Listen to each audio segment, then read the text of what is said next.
Naughty Dog in 2020 has been quite the controversial figure because of their most recent release.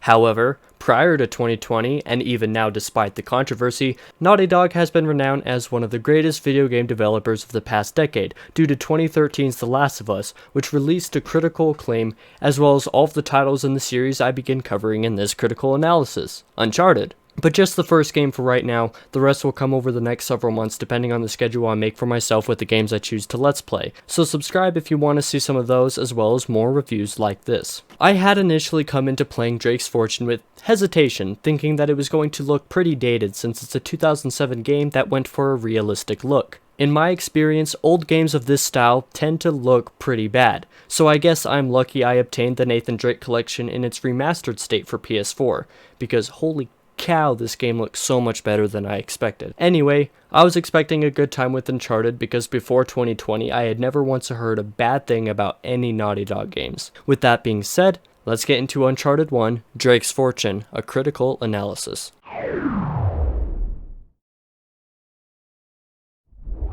The story of Drake's Fortune was a treat to partake in, and perhaps the best part about it is the fact that it's so short and sweet without seeming like it goes by too quick. This worked for the game overall because of the content matter, which I'll explain a little more later after I summarize the story. Here goes nothing. The game begins with Nathan Drake, an adventurer, and Elena Fisher, a reporter, having found something off the coast of Panama, the supposed coffin of Francis Drake, who we are meant to believe could be Nathan's ancestor, although this seems like it could be untrue due to some slightly strange writing in the script. However, that's just a personal theory for me right now. If I'm right and it gets revealed in later games, please don't tell me in the comments, cause I want to experience the rest of the series blind. Likewise, don't tell me if I'm wrong either, because that's part of the theorizing process.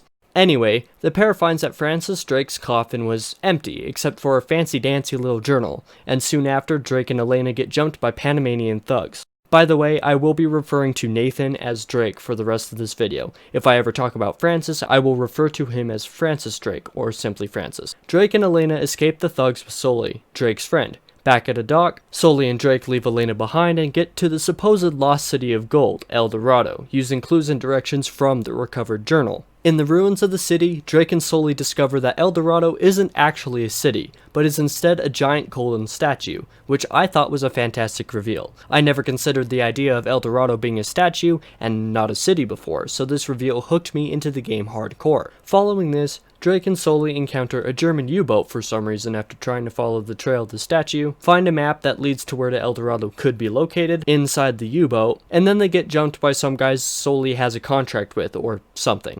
The leader of this bad guy posse goes by the name Roman, who promptly shoots Sully, who dies, and Drake runs away. In the process of escaping, Drake runs into Elena, because somehow she was able to locate and follow them, which I don't believe in a million years.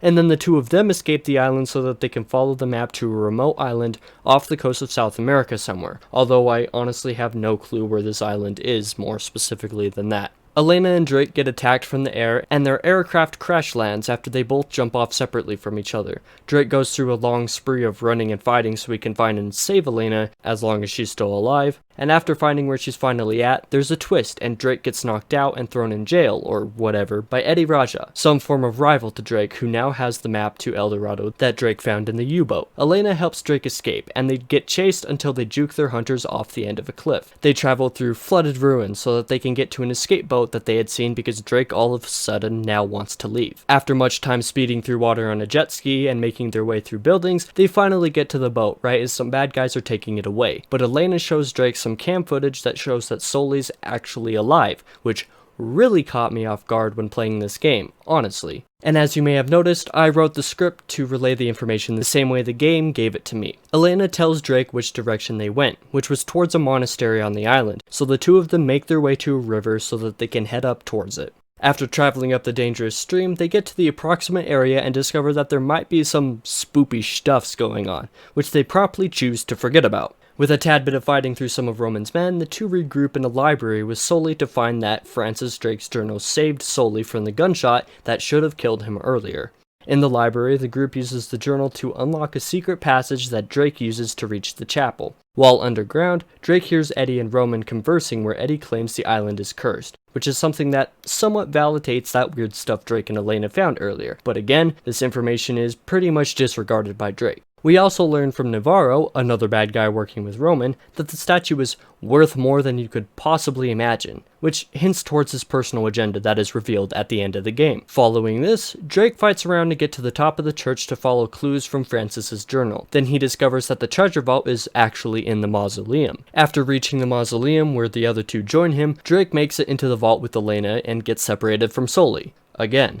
They go through a massive maze to find Francis Drake's dead body, presumably after having not found El Dorado, which destroys Nathan's morale. When the two decide to leave, a pack of freaking scary Wendigo-looking spooks attack. Drake fights off part of the horde with Eddie since they now have a common enemy, but then Eddie dies. Womp womp. Eventually, Drake and Elena escape into another room up above with an elevator, but no power. Drake finds the generator room and fights dozens of those creatures while turning the power back on. Returning to where he had left Elena earlier, it turns out Roman and Navarro and their henchmen are there too.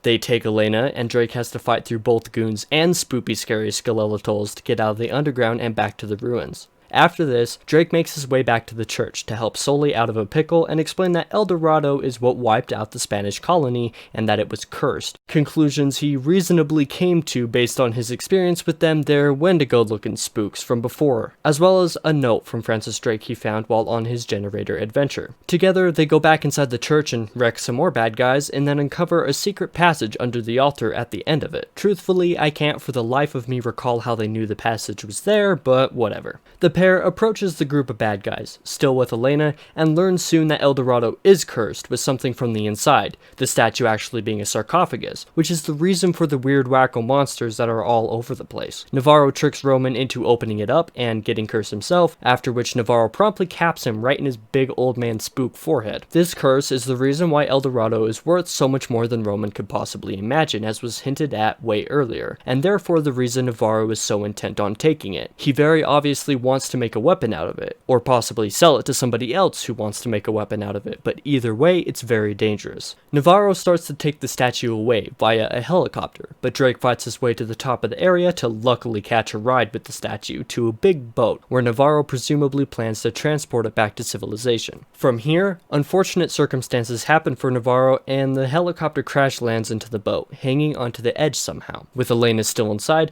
Drake has to fight through goons until the finale with Navarro himself. After temporarily incapacitating Navarro, he saves Elena from the crashed chopper, and then gets Navarro's foot caught in the rope that connects the helicopter and El Dorado by pushing the unsteady chopper off the boat, sinking both Navarro and El Dorado to the bottom of the ocean, hopefully to never be seen again. Sully shows up after this, having hitched his own ride from land after acquiring some handy-dandy treasure. Sully, Drake, and Elena, all safe, then ride off into the sunset. And boom, there's the story of Uncharted. It's super compact, which I love.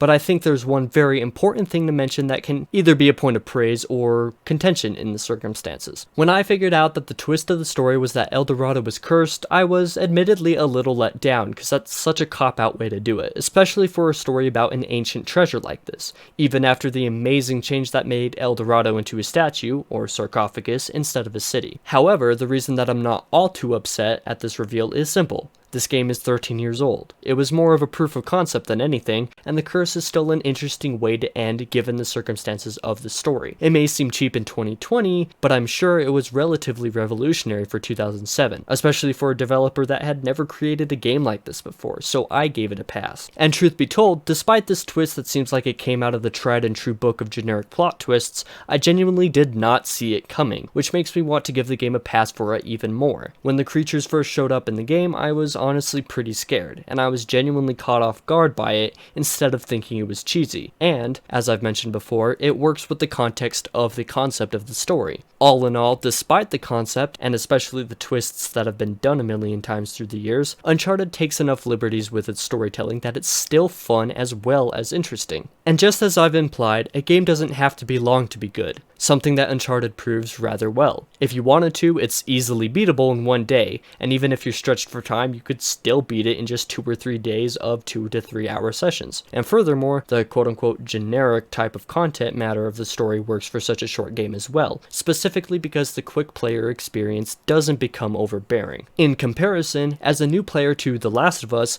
I had been expecting a 12 or 13 hour experience, but that game ended up taking me 18 hours the first time. If it had gone on much longer than that, I might have gotten irritated. But now that I've played that game, I think 4 or 5 times now, I know what to expect from the length and the story, so it doesn't feel so bad. But in complete contrast, Uncharted is less than half this length and easily accessible to any player. Uncharted Drake's Fortune is a fleeting experience that I don't necessarily see myself coming back to aside from possibly getting a platinum trophy in the future, as long as I feel like I want to grind that out, but for a one and done experience I genuinely enjoyed my short time with it, and can't wait to see where the next 3 games take Nathan Drake, Elena Fisher, and Victor Sullivan.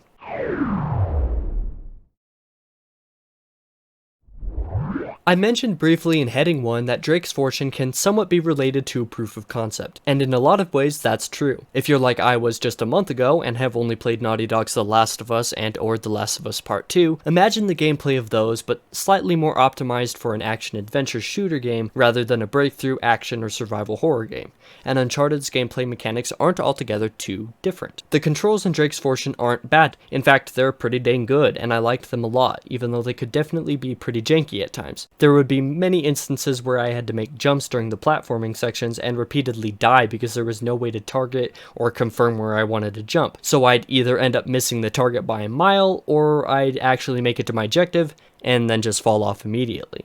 The first place that I can think of that I had big issues with this was the waterfall in Chapter 4. I think in my Let's Play of this game, I cut out about 5 minutes of footage of me stupidly dying because of the controls and not knowing how to get past the goons, which brings me to my next point. Environmental cues and puzzles in Uncharted are sometimes not very intuitive or well designed. As was the case with the waterfall I just mentioned, I think that the explosive barrels weren't utilized the best in this game. They are only a requirement for moving on in like 2 places that I can think of, but other than that I think they only appear in the first half of the game in areas where you do a bit of fighting. But due to the way these barrels aren't used much for progression, I just kind of missed them. Like, I completely didn't see them in those areas despite them being right in front of my face because of my playstyle, which typically would never even think about utilizing the barrels in my battles, let alone actually use them. But aside from the barrels, I'm serious when I say sometimes it's way too easy to miss some environmental cues of where you're supposed to go, usually with ledges or other wall scaling or platforming tasks you need to do. In my total playtime, I probably spent a combined total of 45 minutes or so just being lost because I could not tell where it was the game wanted me to go. Or sometimes I would be completely lost as to how I was supposed to get to certain areas despite knowing that I was supposed to get to them. As I mentioned as a minor part in my Kingdom Hearts Final Mix critical analysis, I don't like having my handheld every step of the way while I'm playing a game, but having things underexplained or not explained at all or sometimes just not designed as well as they should be can be irritating because you're left to figure things out with literally nothing to go off of. And I feel like Uncharted leans towards being more irritating than more intuitive when it comes to the platforming cues, which is unfortunate. But as was the case with Kingdom Hearts, I also won't discount Uncharted too much for this lack of indications simply because it was the first game in the series, and I fully expect this to get better in future games. In comparison, however, the level design of Uncharted is very good. Even if some of the environmental cues aren't terribly amazing, the actual design of the world you play in is really good throughout the entire game, except for the maze that is the treasure vault, where explanations for how you're supposed to get through are worse than any other area in the game. But I'm willing to forgive this because it is an elaborate maze that's meant to confuse anybody who tries to navigate it. Oh, wait just a second. Past me is an idiot and forgot to include something in here when I initially wrote and recorded it, but then remembered now as I'm editing this review. A specific gameplay mechanic that I thought was misused in Uncharted was the Quicktime Events. Not counting fighting Navarro in the very last scene, because those are just based to make sure you click the right attack buttons for the heavy combos to defeat him. Off the top of my head right now I can only think of 2 spots in the game that use Quicktime Events. My distaste for the Quicktime Events, or QTEs, as they exist in Uncharted is actually because of how little they are utilized. Like I said, they only occur 2 times that I can think of, and what really sucks about those 2 times is that if you miss it, you die. Essentially, the game punishes you for not expecting a QTE to come up out of nowhere. This would be fine if it were a Quantic Dream game like Detroit Become Human, or even most God of War games, because those games utilize QTEs throughout the entire experience as a deeply integrated gameplay mechanic, but Uncharted basically never uses them, and like I said, when it does, it kills you. But since it uses them so little, the fact that it punishes you for rightfully and reasonably not expecting them is pretty stupid. Anyway, I'm kinda just rambling at this point, but hopefully I got my point across that the QTEs in Drake's Fortune are pretty dumb. If you do play the game and you haven't before now, just beware for the 2 areas that I showed on screen during this segment, and you should hopefully be fine. Although if it's your first time playing, you'll most likely die to them the first time anyway, so just don't feel too bad for it. But now that I've stolen a minute or two out of this review, let's return the attention back to past Danny and continue.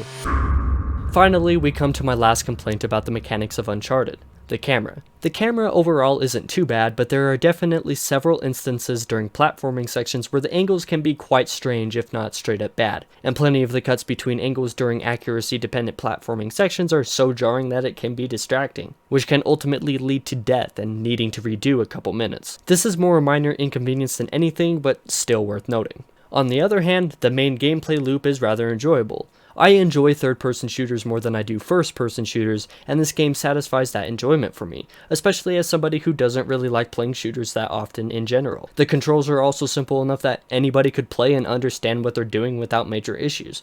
There are definitely minor flaws in some of the designs of the gameplay and controls, but I do expect this to improve with each subsequent title.